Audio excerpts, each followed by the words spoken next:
Now, MPs have accused the energy regulator, Ofgem, of being negligent, leaving consumers picking up the tab for failed energy companies. OK, this report is from MPs, and it also warns that millions of you will be pushed into unmanageable debt unless you get government support on your energy bills. So what support is out there? Well, Will Hodson, energy expert and founder of thebigdeal.com, a consumer protection group, joins us in the studio. Thank you very much for speaking to us. What are we expecting from this report? It was over sort of 6 months ago now where lots of energy companies were going down, and there's a cost to that. That's right. The report's pretty explosive, and it's stacked up the cost of having nearly 30 suppliers go bust in the last year alone. Now, what happens when they go bust is we, the taxpayer, have to pick up the bill, and that bill's amounted to £3 billion. That's only £100 per household in the UK. Well, we heard this all the time. Month after month, somebody else was going bust. Why were they going bust? And a lot of these companies were green energy companies. I mean, were we sold a lie? Was the business model just unworkable? It wasn't particularly green energy companies, Eamon. It was all energy companies. So from Avro to Zebra, every kind of company you can imagine. And there are two things to look at. So first of all, it's just what happened in the energy market. We all know gas prices have soared. They've nearly tripled since the beginning of 2021. Now, a lot of those energy companies couldn't deal with that increase in price. They had promised to give their customers one price, but they hadn't bought the gas to do it for a year.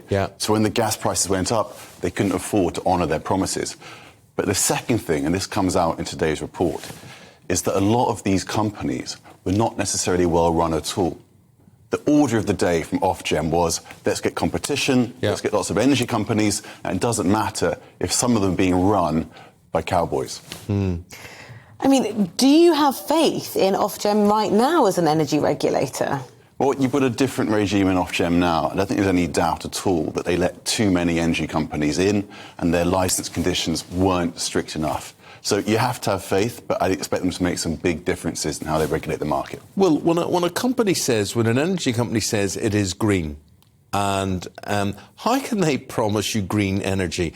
Can they simply turn on the taps and say, this electricity that you're receiving is from a wind farm? Do they actually know that? Can they control it like that? I don't really understand the concept. Sure, it's a tricky one. So you're absolutely right that when I fire up my kettle, in South London, you're firing up your kettle in Mayfair, probably, Eamon, wherever you do it. If only. It's the same electricity that's being used. Yes.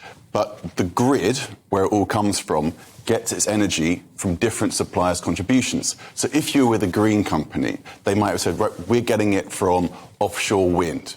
Whereas if you're getting your energy from a British gas, they might have got it from nuclear, let's say. The point is, different energy companies contribute to the grid, then it all gets mixed together like an energy punch and ladled out to us in the same format. Right.